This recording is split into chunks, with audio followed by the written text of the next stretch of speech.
오늘 계시록 13장 16절에서 18절까지의 말씀을 이제 13장을 마무리하는 중요한 말씀인데 오늘은 짐승의 표에 관한 말씀이고 아마 다음 주에 이제 짐승의 수 666에 대한 말씀을 좀 나눠보고자 합니다. 일단 본문을 한번 읽겠습니다. 계시록 13장 16절에서 18절입니다. 시작. 그가 모든 자 곧 작은 자나 큰 자나 부자나 가난한 자나 자유인이나 종들에게 그 오른손에나 이마에 표를 받게 하고 누구든지 이 표를 가진 자 외에는 매매를 못하게 하니 이 표는 곧 짐승의 이름이라 그 이름의 수라. 지혜가 여기 있으니 총명한 자는 그 짐승의 수를 세어보라. 그것은 사람의 수니 그의 수는 666이니라. 자, 666. 짐승의 수, 짐승의 표. 사실 성도들에게 굉장히 많은 또 관심을 갖고 있는 내용이기도 합니다. 우리는 이 구절에서 이미 오랫동안 들어왔던, 여러분들도 아마 관심이 있으실 수 있는데 오랫동안 고민하고 생각했을 수 있는 짐승의 표에 관한 말씀을 같이 보려고 합니다. 성경은 짐승이 화려한 이적, 우리 이전에 나눴던 말씀들 좀 보면은 바다에서 올라온 짐승, 땅에서 올라온 짐승 이런 내용들 나누면서 짐승들의 특징이 거짓을 말하고 신성 모독을 하고 또 우상 숭배를 강요하는 그런 모습을 보았습니다. 그리고 거기에서 그치지 않고요. 사람들 향해서 오른손이나 이마에 이제 표를 받게 했다라고 이렇게 기록을 하고 있습니다. 그래서 여러분들도 여기에 대해서 이제 이 표가 뭘까? 오른손과 이마에 표를 받게 한다고 하는데 그게 이제 사람들이 생각하는 어떤 눈에 보이는 아니면 전자 시스템이라든지 그런 어떤 신분증을 대신할 수 있거나 아니면 금융 관련된 거래를 할 수 있게 해주거나 기타 등등 이제 요새 우리가 핸드폰 가지고 다니는데 핸드폰이 이미 사실은 그런 역할들 다 하고 있습니다. 신분증도 가능하고 전화 통화도 하고 영상 통화도 할 수 있고 거기서 물건도 다 살 수 있고요. 그래서 오히려 핸드폰을 안 갖고 있으면 굉장히 불편할 수 있는 그런 어떤 이제 역할을 하고 있죠. 그래서 이런 것들이 오른손이나 이마에 옮겨져서 그게 바로 666인가 또 이런 생각을 하는 경우들도 있잖아요. 자, 사실 여기에 대해서 이제 지금이야 과학기술이 발달했으니까 그 짐승의 표를 그렇게 이제 이해하기도 하지만 과거에는 어땠을까요? 과거에는 이제 다양한 형태로 이 짐승의 표나 수를 이해했겠죠. 그래서 그 숫자 같은 경우도 이렇게 666을 이렇게 사람 이름을 숫자화 해갖고 이렇게 계산해 보니까 이게 누구더라, 이게 네로더라, 이게 누구더라, 이런 식으로 해서 그 수를 이해하기도 했는데 사실 이 어떤 사람을 지칭하는 것이라고 보거나 혹은 어떤 매매를 이제 가능하게 하는 수단으로 이해하기도 하거나 아니면 이제 지금 제가 말씀드린 것처럼 과학이 발달되면서 나타나게 될 어떤 생활 수단으로 생각하는 다양한 견해들이 있습니다. 그래서 여러분들도 한 번쯤은 생각을 해보셨을 거고 또 들어보셨겠죠. 그래서 되게 중요한 또 내용이죠. 많은 사람들이 관심을 갖고 있는 거니까. 그래서 도대체 이 666이 무엇인가? 짐승의 표가 무엇인가? 이제 여기에 대한 이야기를 한번 좀 나눠보고자 합니다. 그래서 일단은 제가 주석의 내용을 좀 여러분께 먼저 읽어드리고 좀 객관적인 사실을 먼저 여러분들에게 좀 읽어드리고 이제 좀 제가 준비한 내용들을 또 여러분과 나눠보겠습니다. 둘째 짐승은 우상 숭배를 강요할 뿐만 아니라 짐승의 표를 받게 한다. 여기서 작은 자나 큰 자나 부자나 빈궁한 자나 자유한 자나 종들로는 수사적인 표현으로서 서로 대조를 이루는 어휘를 열거하여 인류 사회 전반을 나타내고 있다. 그러니까 모든 사람에게 이제 동일하게 적용을 하겠다는 거죠.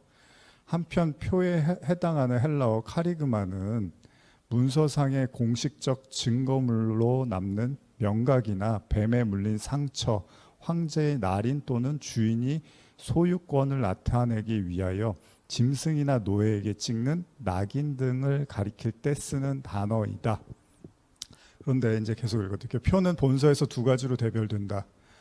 하나는 하나님께서, 그러니까 표는 본서에서 두 가지로 이제 구분이 되는 거예요. 하나는 하나님께서 자기 백성에게 표시하시는 인이며, 또 다른 하나는 본문에서 나타난 짐승의 표다. 하나님의 인이 하나님의 소유권을 나타내는 것처럼 본문의 짐승의 표도 문자 그대로 몸에 인을 찍어 증명한 표라기보다는, 자, 주석에서도 명확하게 얘기를 합니다. 하나님의 인이라는 게 있고 짐승의 표가 있어요. 하나님의 인이 하나님의 표인 거잖아요. 그러니까 짐승의 인이 짐승의 표인데, 이것이 문자 그대로 몸에 인을 찍어서 증명한 표라기보다는 짐승의 소유권을 나타내는 상징적 표현인 듯하다. 이제 이런 견해가 있어요. 한편 오른손은 신체적 활동을 대표하는 것이며, 이마는 그 사람의 인격이나 지위, 신분 등을 의미한다. 즉 이마나 오른손에 짐승의 표를 받는 것은 짐승에게 전심으로 이제 충성함을 시사하고 있다. 이게 주석의 내용입니다. 그냥 있는 그대로 제가 읽어드렸습니다. 그러니까 이미 주석을 통해서도 나타나고 있는 것처럼요. 이제 우리가 짐승의 표하면 자꾸 이렇게 뭔가 눈에 보이는 어떤 거, 뭐 오른손이나 이마에 이제 어떤 시술을 받거나 뭘 안에 집어넣거나 이제 이런 것들로 생각을 하는 경향이 있는데, 그렇다면 이미 짐승의 표 이전에 나타나는 또 다른 표인 앞서 말한 주석에서도 언급한 하나님의 인치심도 그러면 이마에 하나님의 인치심을 받는다고 할 때도 동일하게 생각해야 되잖아요. 근데 하나님의 인치심은 눈에 안 보이고 짐승의 표는 눈에 보이는 걸로 이해하는 것도 좀 어불성설이라는 거죠. 계시록 7장 3절 한번 찾아보실까요? 계시록 7장 3절. 시작. 이르되 우리가 우리 하나님의 종들의 이마에 인치기까지 땅이나 바다나 나무들을 해하지 말라 하더라. 자, 계시록 9장 4절도 한번 읽어볼까요? 시작.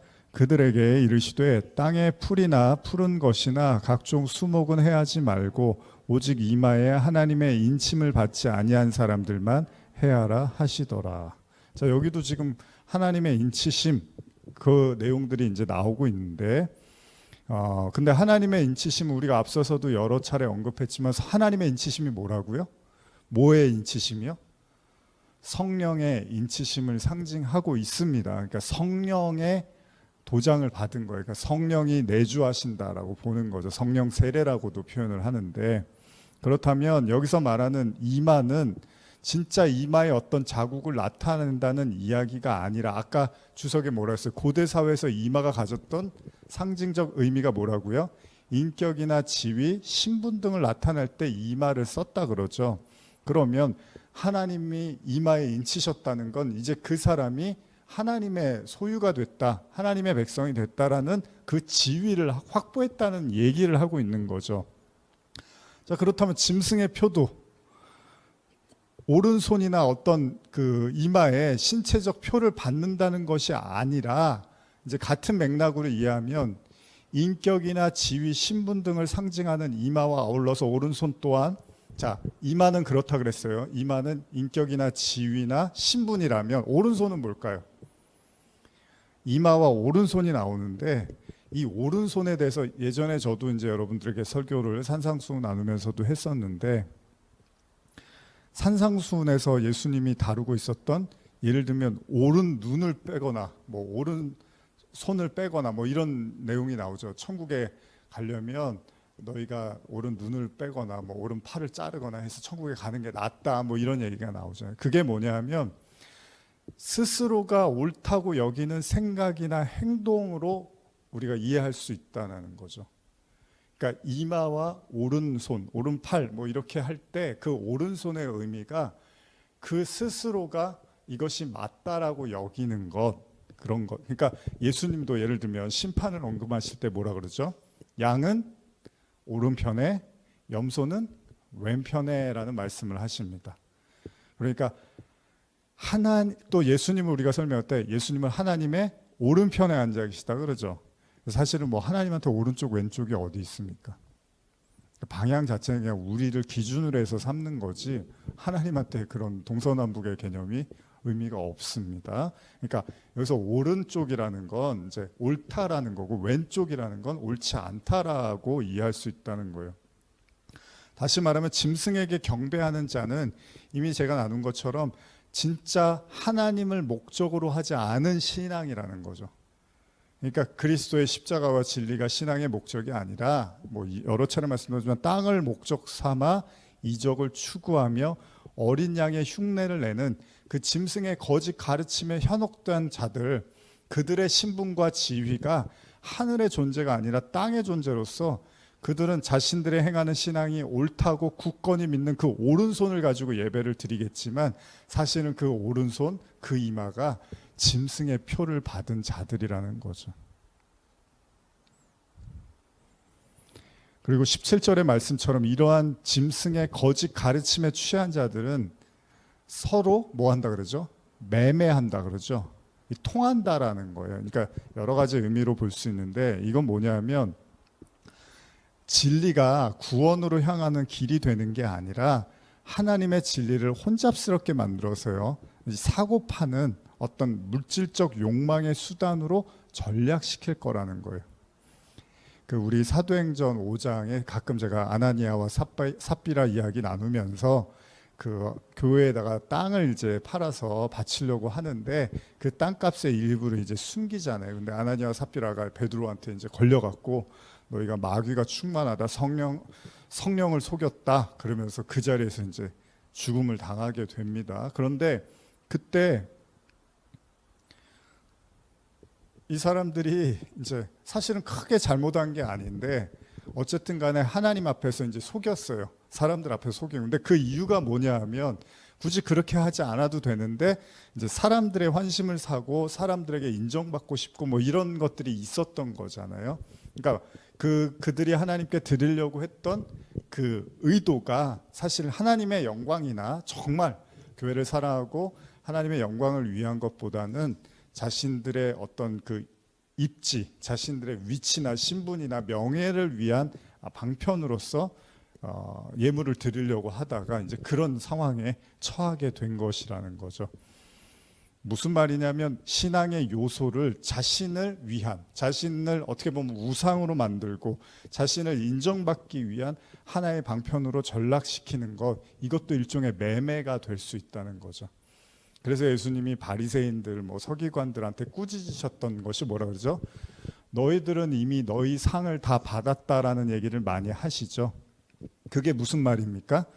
그들은 어쨌든 목적이 사람들한테 인정받고 칭찬받고 존경받는 거였기 때문에 예수님의 눈에 봤을 때는 그들이 하나님에 대한 진심이나 하나님에 대한 진정한 마음이 없었던 것을 예수님이 알았기 때문에 주거니 받거니 하는 거죠. 사실 이제 매매의 개념은 여러 가지로 우리가 이해할 수 있지만 가장 중요한 건 이제 거래의 개념으로 이해하는 거예요. 그러니까 주거니 받거니 하는 거죠. 근데 그 대상에서 이제 하나님은 빠지고 사실은 하나님을 이렇게 중재자인 것처럼 하나님을 이렇게 매개차로 삼아서 하나님을 수단으로 삼아서 자신들의 이익을 챙길 수 있으면 챙기고 또 그게 뭐 꼭 금전적인 게 아니어도 좋습니다. 인정받고 사람들한테 존경받고 선한 사람이라는 이야기를 듣고 싶었던 거죠. 이런 걸 다 총칭해서 성경은 일종의 매매의 개념으로 말하고 예수님이 그래서 그게 도적이고 강도라는 말까지 하시는 거죠. 그럼 가룟 유다가 그 마리아가 옥합을 깨트려 갖고 그 예수님의 발에 이제 부어서 발을 씻겨 드릴 때 가룟 유다가 뭐라 그럽니까? 아, 저 비싼 저 몇 데나리온이었죠? 제가 갑자기 생각이 안 나는데 저 비싼 거를 저렇게 깨트려 갖고 예수님의 발에 저렇게 부으면 어떡합니까 하면서 그거를 팔아서 가난한 사람들을 나눠줘야죠라고 가룟 유다가 그런 말을 해요. 근데 예수님이 보고 있다가 뭐라 그러죠? 저자는 돈꾀를 맡은 사람이야. 그러면서 뭐라 그럽니까? 진짜로 저 사람이 가난한 자들 위해서 이런 얘기를 하는 게 아니라 그 돈꾀, 돈이 아까워서 그런 거야 라고 하면서 예수님이 가난한 자들은 항상 있지. 그러나 나는 너희하고 이렇게 항상 있는 게 아니야. 이제 저 마리아는 나의 장례를 준비하는 거야. 이런 얘기를 한단 말이죠. 그런 어떤 그 성경을 가만히 들여다보면 아주 뭐라 그러죠?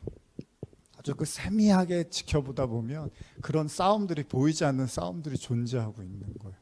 가만히 보면 그게 하나님을 위한 것 같고 그게 하나님 영광을 위한 것 같은데, 나중에 보면 자기 이익이라든지 자기 명예나 자기 어떤 인기를 위해서 행하고 있는 걸 예수님 아주 기가 막히게 알아채시는 거죠.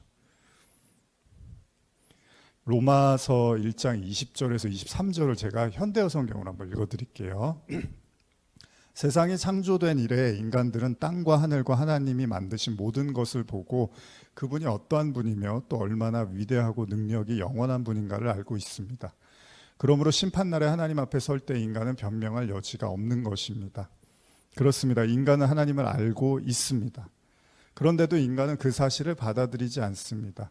하나님께 예배를 드리기는커녕 날마다 하나님께서 돌보아 주시는데도 감사조차 드리려 하지 않습니다. 오히려 그들은 이제 하나님이 어떤 분이며 또 인간에게 원하는 것이 무엇인지에 대해서 어리석은 생각마저 품고 그 어리석은 생각에 아둔해져서 분별력조차 잃어버렸습니다. 하나님 없이도 현명하게 될 수 있다고 주장하면서 그와는 반대로 완전히 어리석은 인간이 되어버렸습니다. 그들은 영원히 살아계시는 영광의 하나님께 예배드리는 대신에 나무나 돌로 썩어 없어질 인간이나 새나 짐승, 뱀 따위의 형상을 본뜬 우상을 만들어 놓고 그것을 섬기고 있습니다. 여러분, 짐승의 표의 핵심은 뭡니까? 짐승의 수, 짐승의 표, 이게 뭐다, 이게 이거다 뭐 이런 말은 많은데 핵심은 뭐죠? 우상 숭배죠. 우상 숭배. 그러니까 우상을 숭배하는 거고, 그리고 사실 그 짐승의 표는 우상을 숭배하는 자들에게 주는 거예요. 짐승의 표를 받아서 우상 숭배하는 게 아니라 우상을 숭배하는 자들에게 짐승의 표를 받게 하는 거죠. 자, 그러면 지금 로마서 말씀도 읽어드렸지만 인간이 기본적인 속성, 그 죄성이죠. 인간의 마음이 계속해서 하나님께 예배드리는 게 아니라 하나님이 아닌 다른 것에 예배를 드리고 경배를 드리는데 더 많은 관심을 가지고 있다는 겁니다. 그래서 여러분, 우리가 예배를 드리고 뭐 말씀을 듣고 뭐 기도하고 예배의 어떤 순서들이 있잖아요. 근데 예배를 드릴 때 참 우리가 항상 제가 드리는 말씀이지만 정말 예배를 잘 드려야 되는 거죠. 이 예배가 지금 정말 하나님을 높이고 하나님의 말씀을 선포하고 하나님의 뜻 가운데 있는 예배인지, 아니면 그것을 빙자한 다른 것이 지금 높임을 받고 있고 다른 것에 관심을 가지고 있는 예배인지를 사실은 잘 보셔야 됩니다. 사실 요한계시록도 그렇고 예수님의 말씀도 그렇고요. 다 그 강대강으로 보이는 것 같지만 사실 교묘한 가운데서 그 치밀한 어떤 그 첨예한 대립 같은 게 계속 일어나고 있거든요. 그러니까 영적 전쟁이라는 건 막 이렇게 눈에 드러나게 보인다기보다는 상당히 눈에 드러나지 않는, 정말 어떻게 보면 요새 뭐 저희 어머니가 이제 심심하시니까 핸드폰으로 이제 그 영상 있잖아요. 인터넷 영상 보시면서 숨은 그림 찾기 이런 거 되게 재밌으신지 어느 날 머리가 아프다고 하도 이거를 봤더니 그러시면서 숨은 그림 찾기하고 틀린 그림 찾기를 이렇게 하시더라고요. 그래서 뭐 재밌으시다니까 다행인데, 이렇게 저도 이제 같이 있으면서 한번 같이 찾아봤어요. 근데 의외로 어렵더라고요. 어려우니까 5개 찾으세요 그랬는데 3개 찾고 뭐 4개 찾고, 내가 이제 어머니랑 같이 찾다가 어머니가 제가 찾으니까 어이구, 그리고 또 어머니도 찾으니까 지금 좋아하시더라고요. 실질적으로는 뭐 2개, 3개까지는 한번 해보셔서 아시죠? 2개, 3개까지는 찾는데 큰 어려움이 없습니다. 근데 1-2개가 안 보여요, 마지막에 보면. 그러면 다음 단계로 넘어가려면 어쨌든 그걸 깨야 된단 말이에요. 목숨이 많지 않으면 그 하트 표시되는 거, 생명. 자, 그러면 영적 전쟁이라는 건 사실은 그렇게 첨예하고 교묘하고 세미하다는 거죠. 그래서 뭐 계시록 하면 뭐 누누이 말씀드리지만 자꾸 뭔가 외부적인 사건과 그런 게 일어나요. 이제 일어날 것 같아요. 이제 곧, 그죠? 이미 일어나고 있고 전쟁들이 막 여기저기서 알게 모르게 터지고 있고 뭐 어떻게 될지 모르는 상황이 맞아요. 그러나 이제 중요한 건 그 상황에서 이제 구원의 문제에 있어서는 정말 우리의 이제 영적인 현실이라든지 우리가 정말 하나님의 자녀가 되었느냐, 이런 문제들은 그렇게 간단하고 단순한 문제가 아니라는 거죠.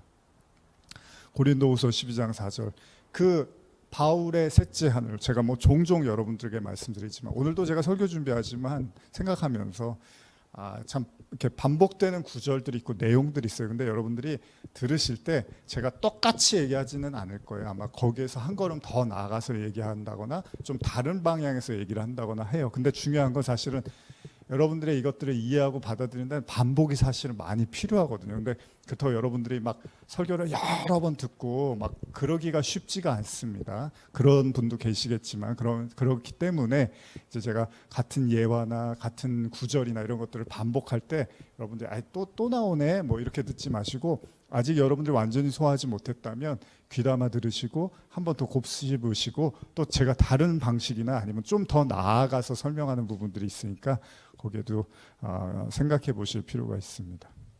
자, 바울이 세 번째 하나를 얘기하면서 뭐라죠? 말로 표현할 수 없는 말을 들었다고 하죠. 여러 차례 제가 말씀드렸죠. 사람이 가히 이르지 못할 말이라고 해요. 자, 이 언어는 하늘의 언어이고 이 하늘의 언어는 어떻죠? 인간의 힘으로는 도저히 해독이 불가능한 알아들을 수 없는 말이라고 한단 말이에요. 다시 말하면 진정한 복음의 그 은혜와 진리를 깨달은 자는, 다시 말하면 이들을 하나님의 인치심 받은 자, 성령의 인치심을 받은 자라고 할 때 그들은 절대 짐승의 표를 받은 자들이 근접할 수 없는 말을 하겠죠. 다시 말씀드릴게요. 진짜 하늘의 언어를 들은 자들, 하나님의 음성, 하나님의 말씀을 지금 바울처럼 가히 이르지 못하는 천상의 언어를 들은 자들은 짐승의 표를 받은 자들이 이해가 가겠습니까? 절대 이해가 안 가겠죠. 땅의 언어, 짐승의 언어, 우상숭배의 언어를 가지고 있는 자들이 어찌 하늘의 언어를 이해할 수가 있겠습니까? 그래서 여러분, 열처녀의 비유에서도 이미 나눴지만 열처녀의 비유에서 어떻죠? 슬기로운 처녀는 등불을 켤 기름을 갖고 있습니다. 기름은 사실 성령을 의미하는 거예요. 근데 미련한 처녀는 어떻죠?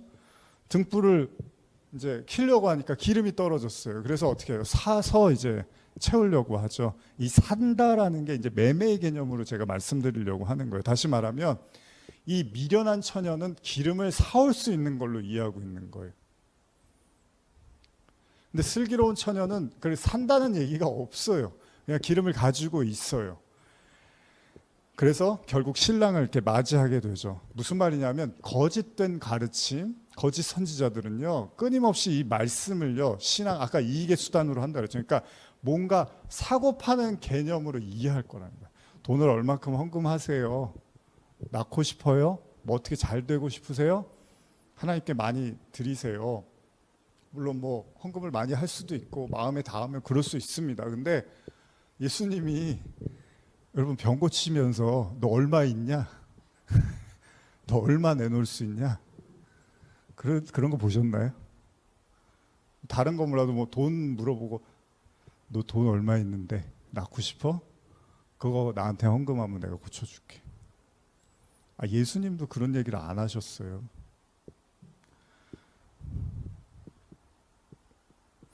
인과율이라고 하죠. 그러니까 준 만큼 가져가는 거. 그거는 이제 선물이나 은혜라고 하지 않습니다, 우리가. 그러니까 매매의 수단으로 복음을 이렇게 이제 격화시키는 거죠. 다 어떤 이익과 연관시켜서 말한다는 거예요. 근데 이걸 여러분 자꾸 나쁜 쪽으로만, 그러니까 돈이나 뭐 욕심, 욕망으로만 이해하시면 안 돼요, 여러분. 가장 깨끗해 보이는 그 바리새인들한테 예수님이 막 뭐라고 하셨던 것도 그것도 같습니다. 인간의 의, 인간이 봤을 때 그럴듯한 의도 예수님은 그것도 아니라고 하시는 거예요. 다시 말하면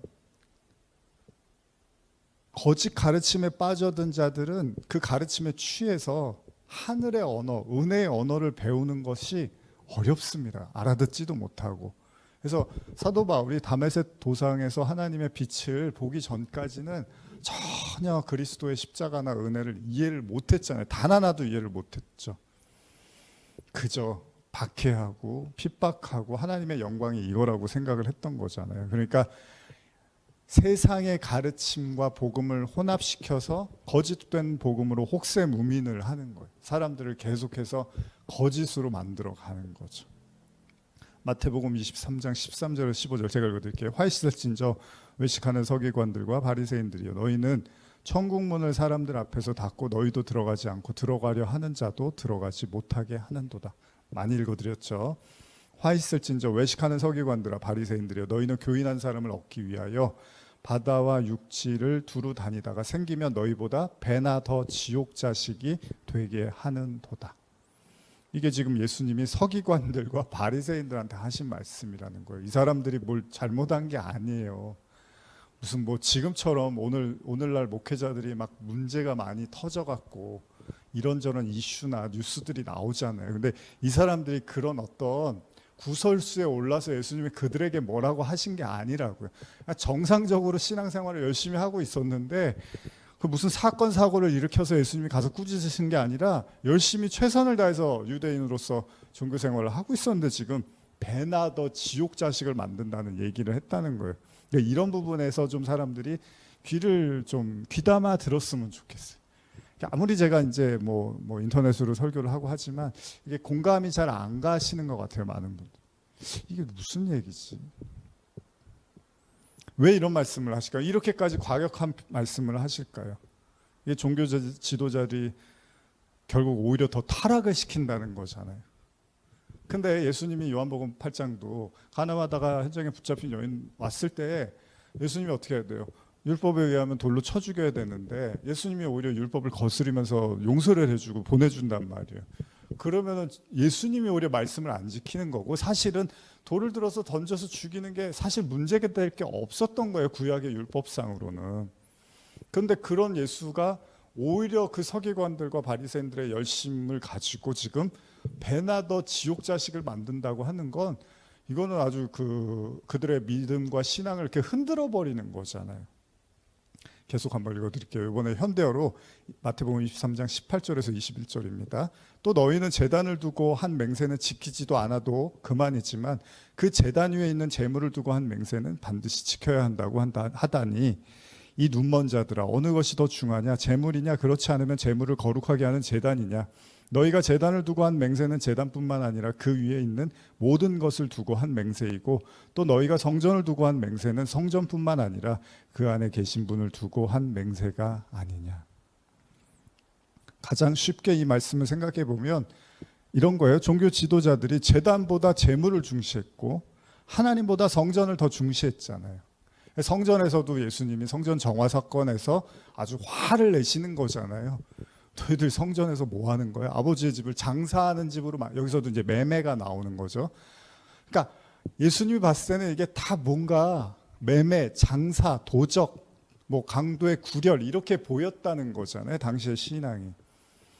거두절미하게 진정으로 하나님을 나타내고 보여주는 것에 몰두하는 게 아니라 신앙인들이 눈에 보이는 걸 더 중요하게 여기도록 만들었다는 거예요. 자, 이게 우상숭배라는 거죠. 우상숭배. 그러니까 여러분들도 제가 대놓고 막 이겁니다 저겁니다 직접적 예를 들지 않아도 여러분들도 잘 생각해 보셔야 되는 거예요. 그 예배의 본질, 그 교회의 본질, 그 신앙의 본질이 정말 어디에 있는 건가. 그게 화려해 보이고 대단해 보이고 많은 사람들이 박수치고 좋아할 일은 맞는데 정말 그게 예수님이 봤을 때도 그런 건가. 여기에 대해서 여러분들이 이제 민감하게 영적인 눈을 뜰 필요가 있다는 거죠. 예수님이 뭐라고 합니까? 이 성전을 헐라 그러세요. 예루살렘 성전을 보시면서. 그리고 사흘 만에 다시 일으키겠다고 하시죠. 자, 진정한 성전은 뭐라고요? 눈에 보이는 게 아니라 하나님이 우리 안에 내주하시면 그 성령이 우리 안에 계시면 그게 더 중요하다는 말씀을 하신 거예요, 사실. 그래서 눈에 보이는 성전은 헐고 이제 눈에 보이지 않는 성전을 너희에게 허락할 거야 라고 말씀하신 거예요. 무슨 말이냐면 진정한 말씀을 통해서 진리에 이르지 못하고 율법을 통해서 하나님을 발견하지 못하면 오로지 인간을 위한 말씀으로 전락할 수 있고 이것이 본의 아니게 우상 숭배를 하게 만든다는 거예요. 지금 여러분 13장을 오면서 이전에도 그렇지만 자, 짐승, 뭐 용, 옛뱀 다 똑같습니다. 이제 앞으로도 그렇고 이제 앞으로 나오는 말씀들도 그렇지만 이들의 관심은 오로지 우상 숭배를 하게 하는 거예요. 뭐 결과적으로는 우상 숭배를 하게 하는 것이 목적입니다. 예수님은 당시 유대 지도자들을 향해서 하나님을 사랑하지도 섬기지도 않으면서 그냥 자기네들이 선민이고 하나님이 자신들의 하나님이라고 확고히 믿었던 거잖아요. 근데 그거를 거짓 신앙이라고 했단 말이에요. 자, 그럼 그건 뭡니까? 뭐 여러 차례 말씀드렸지만 그들이 믿는 하나님은 가짜 하나님, 거짓된 하나님이었다는 거죠. 다시 말하면 하나님이라는 말을 쓰고 있지만 그들은 하나님을 이미 우상화해버렸다는 거죠. 그래서 예수님의 십자가도 마찬가지입니다. 뭐 영화에서 이렇게 뭐 드라큘라나 뭐 이렇게 서양 영화 보면 막 이렇게 십자가 하면 막 이러니까 이제 십자가만 있으면 뭔가 해결될 것처럼 이제 영화 속에서 그런 게 나오잖아요. 그렇습니까? 그 십자가 붙들고 있으면은 십자가 튼튼히 붙들고 그게 그러면 그 십자가 붙들고 있으면 구원받는 얘기인가요? 아니잖아요. 여러분들 주머니나 뭐 어떤 가방에 십자가 넣고 다니면 구원받았다는 증표예요? 아닌 거 아시죠? 짐승의 표도 그렇고 하나님의 인치심도 그렇고 그게 그냥 표면적으로 문자적으로 그렇게 이해할 문제가 아니잖아요. 예수님이 십자가 지라 그러는데 누가 저한테 그러더라고요. 십자가 지라는 게 이제 진짜 십자가 지라는 건 아니잖아요. 교회 다니면 교회 한 5년쯤 다니셨으면 이제 십자가를 한번 지셔야 됩니다. 그러면서 뭐 우리가 세례 받듯이 침례 받듯이 오늘은 아무개 집사님이 십자가를 지시는 날입니다. 나오십시오. 그래서 못 받고 그리고 나서 막 아파하다가 이제 죽을 때쯤 돼서 다시 꺼내주고 그게 아니잖아요. 십자가 지라는 게 그런 얘기가 아니잖아요. 근데 교묘하게 실제로 그런 경우들이 있잖아요. 해외에서는 진짜 십자가를 지고 물론 그게 이제 뭐 예수님의 고통을 한번 느껴보려고 하는 경우도 있지만 그냥 그 자체가 우상이 되는 경우들도 많이 있잖아요, 여러분. 옛날에 교회에서 뭐 성물이라 그래서 교회 물건 함부로 만지지 말라 그래서 뭐 교회 피아노 같은 것도 함부로 못 건드리게 하고 뭐 강단 위에 못 올라가고 뭐 그런 거 많았잖아요. 요즘은 이제 많이 분위기가 바뀌었지만 그럼 왜 옛날에는 그렇게 하고 지금은 그렇게 안 해도 되는 거예요? 물론 의도한 건 아니지만 어떤 의미에서는 그런 물건들을 우리가 알게 모르게 거룩하다 성스럽다라고 해서 알게 모르게 그런 것들을 우상화하기도 한단 말이죠. 그래서 옛날에 제가 이렇게 공부할 때 그런 얘기가 있었어요. 뭐 왕이 중요한 거냐 아니면 왕이 쓰는 왕관이 더 중요한 거냐. 왜냐하면 왕이 왕관을 써야지 왕이 되는 거니까. 그럼 그 왕관이 더 중요한 거냐 뭐 이런 얘기를 이제 한 적이 있었는데 그렇게 간단한 문제가 아니라는 거예요. 우상 숭배가. 그러니까 짐승의 표라는 것도요. 어떤 특정한 형태를 띤 물질적 신체적 도구로 이해할 문제가 아니라 이미 오래전부터 계속되어 왔던 끊임없이 말씀과 진리를 호도하면서 거짓말과 가르침으로 하나님을 예배하는 게 아니라 잘못된 우상 숭배를 하게끔 하여서 자기 이익과 욕망을 성취하기 위한 그 신앙을 부추기는 그 모든 세력들 하에 놓여 있는 소위 이미 계시록 9장 4절에서 이미 언급하고 있는 하나님의 인침을 받지 못한 자들이 땅에 머물며 하나님의 이름을 모독하는 짐승의 다스림 상태에 놓여 있는 그래서 그 짐승을 자신도 모르게 경배하는 그들이 바로 오른손이나 이마에 표를 받은 자들이라는 거예요. 무슨 말이냐 하면 여러분 천국에 못 가면 다른 데가 있습니까? 우리 기독교 세계관에서 저 사람은 천국에는 못 갔는데 예수님은 압니다. 천국엔 못 갔지만 다른 곳에 갈 거야. 그런 게 있어요? 다른 좋은 데 갈 거야. 우리는 그렇게 믿지 않잖아요. 그렇게 믿으면 우리는 기독교인이 아닌 거잖아요. 천국에 가지 못하는 사람들은 멸망과 죽음과 심판이 기다리고 있다고 믿는 거잖아요. 그러면 여러분 하나님의 인치심을 받지 못하면 다른 어떤 상태가 있는 건가요? 그러니까 하나님의 인침을 받지 못한 자들이 지금 계시록에서 다 심판을 받고 있거든요. 그리고 아까 13장 읽으시면서 뭐라 그래요? 부유한 자나 뭐 자유한 자나 뭐 누구를 막론하고 표를 받고 짐승에게 경배했다 그러잖아요. 하나님의 인치심을 받지 못하면 그게 바로 짐승의 표를 받는 상태에 머물렀다라고 볼 수 있다는 겁니다. 그러니까 그러면은 우리가 알고 있는 그런 어떤 뭐 눈에 보이는 어떤 표식을 받은 사람은 이제 심판. 하나님도 안 믿는데 받지도 않았어요. 그럼 그 사람들은 어디 가는 거예요? 그런 게 아니에요. 예수 안 믿으면 다 멸망이라며요. 그럼 짐승의 표가 따로 있고 하나님의 인치심이 따로 있으면 이 두 개지 다른 건 없다는 얘기예요. 그래서 여러분 다시 그 계시록 13장 그 아까 우리 읽은 본문으로 가보면 그 얘기를 자꾸 강조를 해요. 앞으로도 그렇고 이전에도 그렇고 여기 보면 그가 13장 16절에 그가 모든 자 곧 작은 자나 큰 자나 부자나 가난한 자나 여기 자유인이란 말도 굳이 나오는 거예요. 종들에게 그 오른손에나 이마에 표를 받게. 그러니까 모두를 지금 지칭하고 있는 거예요. 그래서 15절도 보면 그가 권세를 받아 그 짐승의 우상에게 생기를 주어 그 짐승의 우상으로 말하게 하고 짐승의 우상에게 경배하지 아니하는 자는 몇이든지 다 죽이게 하더라.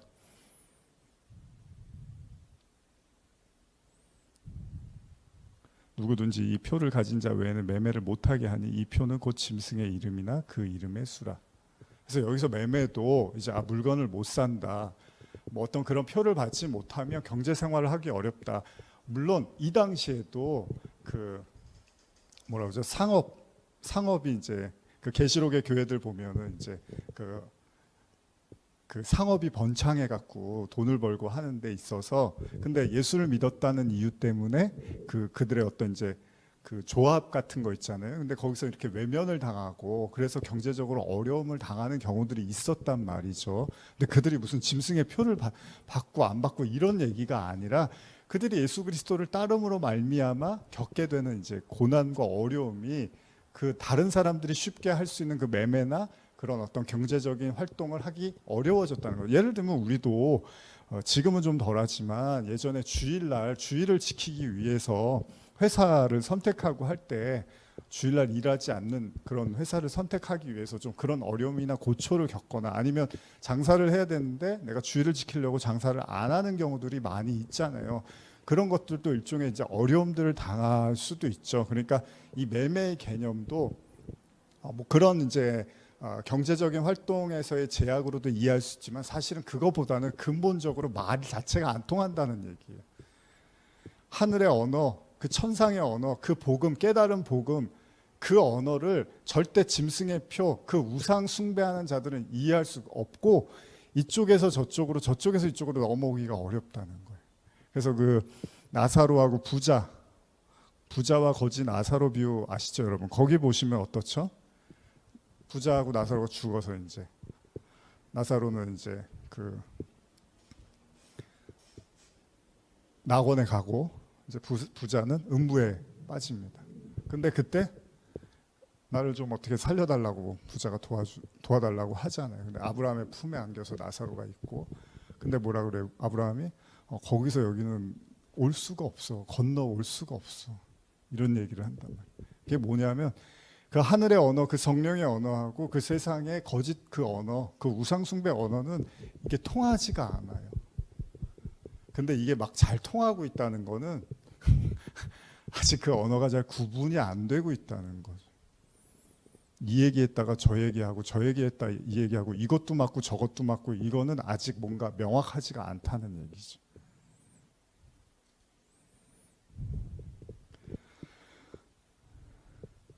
그러니까 우리는 이렇게 이해할 수 있다는 거예요. 그 오른손에 이마에 표를 받은 자들은, 그 짐승의 표를 받은 자들은 바로 그 짐승을 경배하는, 아직 그리스도의 그 인치심을 받지 못한 상태에서 여전히 그 짐승의 지배 하에 놓여 있는 그들이 이미 그 오른손과 이마에 그 짐승의 영향력 치하 하에 놓여 있다고 볼 수 있다는 거죠. 이들은 또한 계시록 8장 13절에서 화가 있으리라고 경고했던 땅에 속한 자들이기도 한 것입니다. 그래서 계시록 8장 13절 보면 내가 보고 또 들으니 공중에 날아가는 독수리가 큰 소리로 이르되 땅에 사는 자들에게 화가 있으리니 이는 새 천사들이 불어야 할 나팔 소리가 남아 있음이로다 하더라. 계시록은 아까도 말씀드린 것처럼 그 하늘적 존재가 되지 못한, 하나님의 인치심을 받지 못하고 그 구원받지 못한 자들에 대한 심판이니까 그들이 땅에 남아있는 자들이고 그들이 하나님의 인치심을, 근데 인치심이 다 끝났습니까? 아까 우리 7장 읽을 때 하나님이 인치실 때까지 놔두라 그러잖아요. 해하지 말라고. 그러니까 계속 일어나고 있는 거예요. 그거는 이 시간이 허락되고 있는 한. 그리고 동시에 이게 꼭 미래적 사건으로만 보지 않는다면 지금 여러분들의 인생, 여러분들이 뭐 60, 70, 80, 90 이 인생을 살고 있으면 이 계시록이 계속 일어나고 있는 거예요. 어떤 환난이나 어려움은 오고 있고 그 속에서 여러분들은 회개를 할 것인지 안 할 것인지를 하나님은 계속 묻고 계시는 거고, 그 속에서 여러분들이 하나님의 사람으로 이제 점점 인치시고 만들어가고 지어져 간다고 이제 신약에서는 바울의 언어로 표현을 하고 있는 거예요. 그렇게 만들어가는 과정 속에서 이 일들을 겪는다. 근데 그 시간들이 다 허락되었음에도 불구하고 그 하나님의 인치심과 하나님의 자녀가 되지 못하면 이제 남는 건 뭐예요? 그들이 바로 이제 짐승의 수하에서 하나님의 심판의 대상이 되는 거니까 뭐 복잡하지 않은 얘기인 거죠. 그러니까 중요한 건 뭡니까? 여러분들이 하나님의 사람이 되었느냐, 하나님의 백성, 하나님의 자녀, 하나님의 인치심을 받은 자가 되었느냐, 그 14만 4천으로 이제 묘사를 하는 거잖아요. 그들이 되면 되는 거. 그 사람들 하나님의 그 부르심에 여러분들이 나서고 회개하고 나아가면, 그러면 이 모든 재앙과 심판들로부터 서서히 여러분들을 벗어나게 된다는 겁니다. 그렇다면 여기서 이제 13장 18절에 666이 뭘까? 666. 요 얘기는 이제 제가 이게 666을 다음 주에 하고 뭐 하려고 했는데 이미 시간이 좀 많이 갔네요. 아마 3주에 걸쳐서 할 수도 있을 것 같습니다.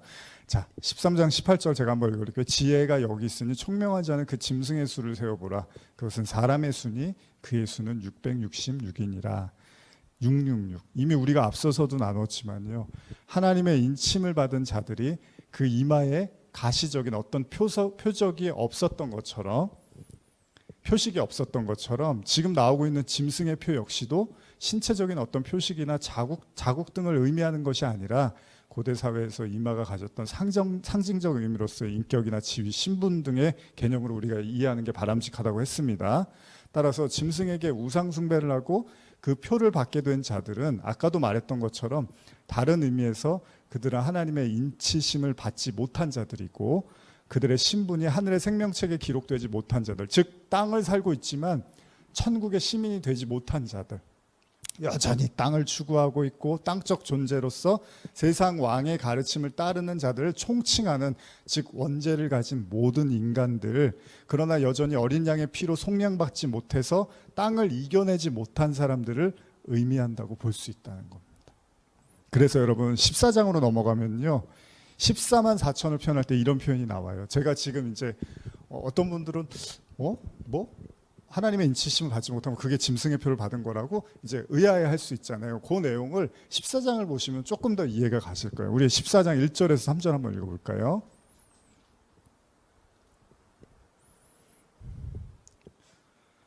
시작. 또 내가 보니 보라, 어린 양이 시온산에 섰고 그와 함께 14만 4천이 서 있는데 그들의 이마에는 어린 양의 이름과 그 아버지의 이름을 쓴 것이 있더라. 내가 하늘에서 나는 소리를 들으니 많은 물소리와도 같고 큰 우레소리와도 같은데, 내가 들은 소리는 검은 고 타는 자들이 그 검은 고를 타는 것 같더라. 그들이 보좌 앞과 네 생물과 장로들 앞에서 새 노래를 부르니 땅에서 속량함을 받은 14만 4천 밖에는 능히 이 노래를 배울 자가 없더라. 그렇죠? 땅에서 어떤 존재들이라고? 속량함을 받은 자들. 그럼 이 사람들은 태어날 때부터 의로운 사람인 거예요? 태어날 때부터 인치신 자들이에요? 물론 우리가 예정서를 믿는다면 이제 그렇게 이제 확장시켜서 생각할 수도 있지만, 일단 성경은 모든 인간이 태어나면서부터 죄인이란 말이에요. 그러니까 다 죽을 운명, 심판을 받을 멸망의 운명을 타고 태어났단 말이죠. 그런데 그 땅을 사는 자들 중에 땅에서 속량함, 끄집어냄을 당한 자들을 14만 4천이라고 말하고 있다는 거죠. 그러니까 뭐 어렵지 않습니다. 구원을 받지 못한 자들이 멸망을 당하는 것처럼 하나님의 인치심을 받지 못한 자들이 짐승의 표의 수하에 놓일 수밖에 없다는 거예요. 그렇잖아요, 여러분. 하나님의 자녀, 하나님의 영으로 예배드린다며요. 예수님이 그러잖아요. 예배하는 자는 신령과 진정으로 예배한다고.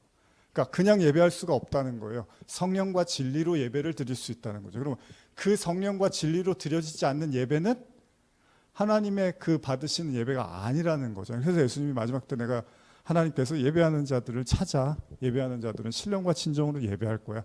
그 성령과 그 진리, 그 그리스도, 그 예수가 그리스도, 이걸로 예배드리지 않는 자들은 다 거짓이라는 거죠. 그게 우상 숭배가 될 수 있는 거라는 거잖아요. 성경은 그렇게 말을 하고 있는 거예요. 14장에서 14만 4천에 대한 묘사는 먼저 그들의 이마에 어린 양의 이름과 그 아버지의 이름이 쓰여져 있다고 기록되어 있습니다. 그런가요? 그러니까 뭐 천국 가면 여기 다 이름이 쓰여져 있나요? 아니면 이 땅에서 그 하나님의 어떤 성령의 인치심 받으면 여기 이름이 쓰여져 있나요? 그런 거 본 적 없으시죠?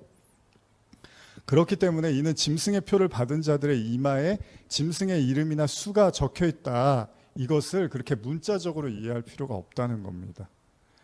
그러니까 하나님의 백성의 이마에는 어린 양 혹 하나님의 이름이 새겨지고 이는 바로 그들이 하나님의 소유가 되었다라는 상징을 하고 있는 거죠.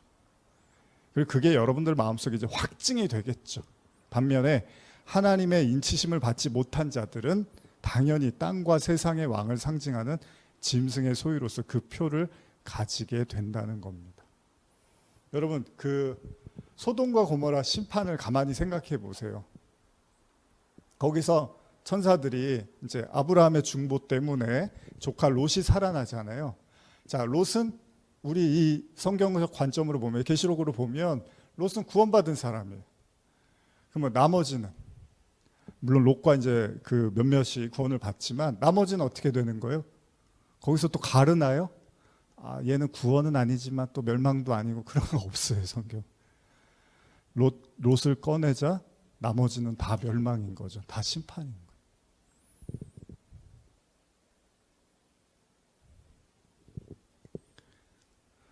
하나님의 인치심이 그렇게 중요한 거예요. 성령의 인치심이. 그리고 그것은 곧 그 하나님의 자녀가 됐다는 거고, 이제 바울이 로마서 8장에서 그러죠. 성령으로 말미암아 우리가 아버지라고 할 수 있고, 우리가 종의 영에서 양자가 됐다, 자녀가 됐다, 아들이 됐다, 이 얘기를 하는 거예요. 그럼 그렇지 못한 자들은 다 종의 영, 마귀의 영이에요. 그게 무슨 뭐 거품 물고 쓰러져야지 마귀가 있는 게 아니라 성경이 말하는 건 그냥 근본적으로 모든 인간이 이미 너희 아비가 마귀라고 예수님이 말씀하셨으니까, 유대인들을 향해서. 그러니까 여러분들이 땅에서 속량을 받을 때 사실 그 심판과 계시록의 모든 재앙으로부터도 서서히 이제 벗어나게 되는 거죠. 그래서 여러분들이 아까도 제가 기도하면서 그랬잖아요. 뭐 이렇게 무시무시한, 이제 이게 앞으로 갈수록 이제 더 무시무시한 얘기들이 기다리거든요. 왜 이렇게까지 하나님이 이런 말씀들을 써 놓으셨을까라는 생각을 제가 좀 오늘 했어요. 16장을 제가 이렇게 좀 보면서. 근데 그런 생각이 들더라고요. 이게 되게 유치한 논리일 수도 있는데, 여러분, 선생님이 숙제를 내줬는데 상벌을 하지 않아요. 그 숙제를 하는 애가 있을까요? 물론 그게 너무 좋아서, 그 과목이 너무 좋거나 알고 싶어서 공부할 수는 있겠지만, 선생님이 숙제를 내줬어요. 자, 이거 숙제 안 해오면 뭐 이러이러한 벌을 쓸 거예요. 이러이러한 불이익을 당할 거예요. 라고 하지 않으면 애들이 자발적으로 숙제를 할까요? 자, 예수님을 안 믿었어요. 하나님을 대적하고 죄를 짓고 하나님처럼 되고 싶었어요. 근데 하나님이 상벌을 하지 않아요. 괜찮아. 근데 나 믿어. 나 너네 사랑해. 계속 이러면 사람들이 그래요? 그리고 따를까요? 저는 어쩌면 계시록이, 물론 우리가 이제 밖에서 전도할 때 예수 천국, 뭐 불신 지옥 이런 거 하면은 별로 듣기 싫어하잖아요. 근데 예수 천국 하는데 불신 지옥은 없으면 사람들이 굳이 예수를 믿을 이유가 있을까요? 뭐 멸망과 심판 이런 거 없고, 하나님도 굳이 안 믿으면 그냥 아쉽지만 뭐 할 수 없지 뭐 이러면, 그렇지는 않잖아요. 인간이 그렇게 단순하지 않잖아요. 어떻게 보면 계시록이 굉장히 겁주는 책이잖아요. 이렇게 될 거야, 이렇게 될 거야, 이렇게 될 거야. 근데 저도 부모지만 아이가 좀 꼭 해야 될 게 있는데 안 하면, 너 꼭 해라, 꼭 해라. 근데 안 하면 어떻게 하죠? 너 자꾸 이렇게 하면 내가 어떻게든 수를 써야 돼. 이렇게 되잖아요. 계시록이 단순하게 겁주는 게 내가 이렇게 힘이 세고 무서워 뭐 이런 걸 얘기하고 싶은 게 아니라 마땅히 우리가 응당해야 될 어떤 것들이 있는데 결국 우리가 그걸 받아들이지 않다 보니까 인간이 악하니까요. 그러다 보니까 유대인들의 큰 실수가 뭐냐면 선민의식 때문에 될 대로 되라지 어차피 하나님이 나 선택했으니까 이제 여기에서 신앙에 대한 진지함이나 고뇌나 회개나 자성이 다 없어져 버린 거거든요. 뭐 어떻게 되든 나는 구원 받는데 지장이 없다고 믿어버렸던 거죠. 근데 다 예수님은 와서 이제 안 좋은 얘기만 하는 거예요. 너 이렇게 하다가는 심판 피할 수가 없어? 그런 얘기를 한다는 거죠. 여러분 입 맞은 14만 4천 그 사람들이 처음부터 입 맞은 게 아니라는 거예요. 그 사람들이 원래는 땅에 속했죠. 마치 그 우리 출애굽기처럼 노예로 살았어요. 똑같이 세상 바로 밑에서 바로의 말을 듣고 바로가 하라는 대로 일하고 먹고 마시면서 살았는데 모세를 통해서 하나님의 사람 모세를 예수님을 또 상징하잖아요. 모세를 통해서 끌어내어서 나온 거죠. 그 멸망의 땅에서 종의 땅에서 나온 거란 말이에요. 그 하나님을 대적하는 그 세상으로부터 벗어난 거죠. 그걸 속량이라고 하는 거잖아요. 구원. 그러니까 이제 여기서 마무리할게요. 모든 사람은 원래 원죄로 죽을 수밖에 없습니다. 그러니까 여러분들도 명확하게 하셨으면 좋겠어요. 제가 요즘 이렇게 신앙들을 보니까 이제 주변에 또 뭐 인터넷을 통해서나 보니까 이 구원에 대해서 진지하지 못한 신앙을 가진 분들이 굉장히 많은 것 같아요. 잘 모르기도 하고 그러다 보니까 어떤 눈에 보이는 거에 굉장히 많이 이제 기대를 하고 그걸로 하나님을 확인하려고 하는 경우들이 상당히 많더라고요. 물론 좋습니다. 기적도 일어나고 뭔가 잘 풀리고 좋아요. 근데 그렇다고 죽음을 피해갈 수 있는 사람은 없습니다. 잠깐 건강한 몸으로 좀 더 살 수 있고 조금 더 배부르게 부유하게 살 수는 있지만 그게 죽음의 문제를 해결해 주지 못하는데 많은 신앙인들이 살아있는 동안에 어떤 그런 잘 풀리고 잘 되는 걸로 하나님의 현현을 인식하려고 하는데 그거 가지고는요 죽음의 문제까지는 해결할 수가 없습니다. 그건 다른 얘기입니다. 에덴에서 옛뱀, 용, 마귀, 사탄 자, 그 말에 속아서 우리는 거짓의 아비를 두고 하나님과 끊어진 그 땅적 존재로 살 수밖에 없는 원죄를 가진 인간입니다. 그러나 그들이 예수 그리스도 하나님이 준비하신 선물 예수로 말미암아 구원을 얻게 되고 그 구원을 통해서 성령으로 인치심을 받아서 이 짐승과 사단과 세상의 땅 이게 이제 공중권세라고도 표현을 하는데 제가 나중에 16장 할 때 말씀드리겠지만 거기서 공기라는 이제 그 일곱 대접을 부을 때 공기에 붙는다라는 말이 나와요. 원어로. 이 공기라는 게 숨을 쉬고 있는 이 우리가 공기로 숨을 쉬잖아요. 근데 이렇게 세상을 의지하고 숨 쉬는 자들이 그 하나님 예수님으로 말미암아 속량을 못 받으면 지금 내가 숨 쉬고 있다고 해서 그걸 살아있다고 성경이 말하는 게 아닌 거잖아요. 결국 피해갈 수 없는 죽음 앞에 멸망이 기다린다면 여러분과 제가 이 땅에서 해야 될 가장 중요한 일은 땅으로부터 속량을 받아 하늘적 존재 천국 시민 14만 4천의 그 노래 그 하나님의 인치심을 받는 그 삶을 우리가 살아야 되고 바로 아까도 말씀드린 로마서에서 8장이죠. 성령으로 인도함 받는 그가 바로 하나님의 아들이라고 하는 그 자녀가 되는 거죠. 그래서 계시록 15장에 가보면 이런 이야기가 있는데 이것만 읽고 이제 마치겠습니다. 15장 1절에서 3절입니다. 시작. 또 하늘에 크고 이상한 다른 이적을 보매 일곱 천사가 일곱 재앙을 가졌으니 곧 마지막 재앙이라 하나님의 진노가 이것으로 마치리로다. 또 내가 보니 불이 섞인 유리바다 같은 것이 있고 짐승과 그의 우상과 그의 이름의 수를 이기고 벗어난 자들이 유리 바닷가에 서서 하나님의 검은고를 가지고 하나님의 종 모세의 노래 어린 양의 노래를 불러 이르되 주 하나님 곧 전능하신 이시여 하시는 일이 크고 놀라우시도다. 만국의 왕이시여 주의 길이 의롭고 참되시도다. 잘 보셨죠? 여기 보면 짐승과 그의 우상과 그의 이름의 수를 이겼다고 하죠. 그러니까 그 치하에 놓였는데 하나님의 은혜로 말미암아 이제 그거를 이기고 벗어난 자들이 유리바닷가에 서서 하나님의 검은고를 가지고 노래를 부르는 거죠. 14만 4천의 또 다른 이제 모습을 보여주는 것 같죠. 그러니까 벗어났다는 거예요. 이걸 우리가 단순히 이제 짐승의 표를 줬는데 표를 거부한 자들 뭐 이렇게 이해할 수도 있어요. 근데 그건 이제 눈에 보이는 거일 때 그게 가능한 거잖아요. 근데 다른 측면으로 보면 아까 말씀드린 모든 인간이 원죄, 절망의 상태에 있었는데 그래서 짐승의 치아, 그 표, 그 말을 할 수밖에 없는 자들이었는데 이제 건져냄을 받은 자들이 새 노래를 부르게 된다는 거죠. 그걸 거듭났다고 하는 거예요, 여러분. 땅에서 하늘적 존재로 거듭났다는 거예요. 나중에 에베소서나 이런 데 보면 바울이 우리를 그리스도의 십자가로 말미암아 우리를 하나님께 하늘에 앉히셨다라는 표현을 써요. 이 땅을 살고 있는데 우리를 하늘에 앉히셨다고요. 이게 천국 시민의 현실이라는 거예요. 그러니까 여기서 뭐 하늘, 땅 하면은 저거 어디 천국 가서 지금 노래 부르고 있나 보다 꼭 그렇게만 이해하실 필요가 없어요.